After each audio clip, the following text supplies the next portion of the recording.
Good afternoon, and I will say that I'm very happy to be here in the new house of ICD. I will tell you that I came first in 2009, in spring of 2009. I was Minister of Foreign Affairs at the time, and from 2009 practically I came several times every year. Both in my capacity as, let's say, an official or as a scholar. Today I'm here in Berlin because I was invited for a very interesting discussion regarding the future of European security. We are living in a very, very interesting world. We are living in a world which changes practically every day face and values.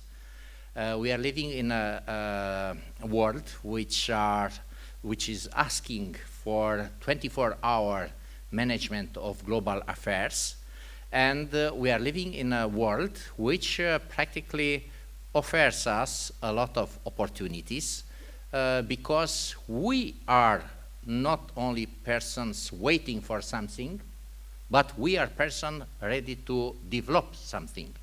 I'm sure you hear about Garton Ash, famous essayist and professor from Oxford. You are too young, and I'm very happy to be with you here. Before 1989, he was one of the British scholars which published a lot of articles about how the Cold War could develop a new international system, and 1989 practically proved that he was a people with a great vision of transformation of the world. And recently, Garton Ash said about young generation that young generation today is only waiting for peace, for prosperity, for pleasure, and they are not willing to produce something. I fully disagree with Garton Ash for the first time in my life. We are on the same age. That's why I disagree with him now. Why? Because I think you have a fabulous opportunity right now. We are living in a global world, and we are living in a world which is characterized by interdependencies. Not only simple interdependencies, but complex interdependencies. A lot of paradigm of international relations are changing every day. The current crisis, world crisis, not only Ukraine and Russian crisis, but southern part of Europe crisis, Middle East crisis, Asian crisis, show us that people which didn't want to totally change the international system since 1989 have now to change with a huge cost the international system. And why they didn't want to change the international system 25 years ago? They didn't want because they didn't understand that what in 1989 changed was not only a political regime of one part of the Europe or one part of the world. What people want 25 years ago was a new world of values. And who is in charge with defining values? The culture. And in this way, I'm coming to our topic, cultural diplomacy. Why cultural diplomacy as, let's say, special or specific tool of international relations? Perhaps you can ask me, but there are embassies, there is a traditional diplomacy, which original diplomacy, traditional diplomacy, practicing every day cultural diplomacy. What the embassy is doing through cultural diplomacy? What? Are you involved in diplomatic work? Not yet. Embassies are practicing cultural diplomacy via exchange, via developing the image of the country. It's only one part of the cultural diplomacy. Our understanding of cultural diplomacy, it's a little bit, or more comprehensive. Our understanding is that cultural diplomacy is the tool of sharing cultures and values, managing cultural diversity via sharing values. It's a little bit, I think, different comparing what is doing an embassy or cultural activity or cultural diplomacy of the embassy. And perhaps you will ask me, but why is necessary to have a sharing process of values? Why? Because we are living, I told you, in a globalized world. We are not living in a world of regions which are, very closed, which are not communicating, or which are not working together, not cooperating only, which are not working together.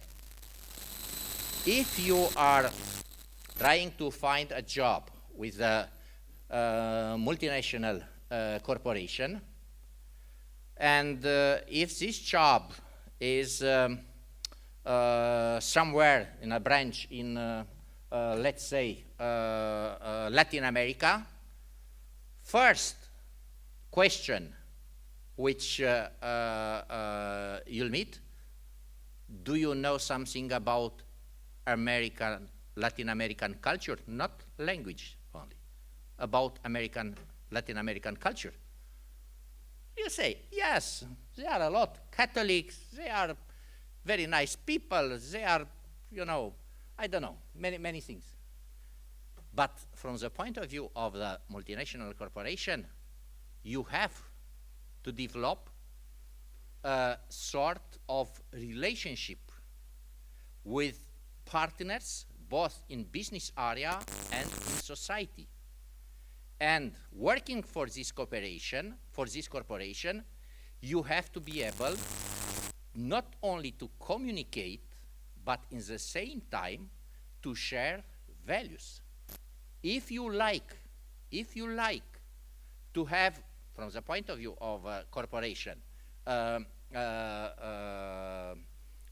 very good results, of course, you have to invest a lot. But if you have to develop the company in this area, you have to share values with people. I'll give you a very, very recent example in Romania. There were in the last 2 years a lot of discussions regarding American companies which are searching for oil, for gas, for many others. And these companies were trying to explore some spaces, some territories, and they met the opposition of local authorities and of citizens. And this corporation, I don't want to give the name, this corporation were very disturbed by the fact that people in these areas don't want to cooperate with a corporation. And somebody told them, you have to learn their culture, and you have to present to people, to citizens, your own culture. And after 6 months, this corporation began to work. But until then, it was a clear opposition, and from my point of view, it was not a win-win situation, it was a lose-lose situation. Why? Because this corporation didn't use cultural diplomacy, didn't use, or if you like, they tried to use only cultural communication among the staff of the corporation, but not working with society, sharing the values of the society. In this way, practically, they lost, I mean, the corporation, and I'm sure, and these places, these regions lost a lot.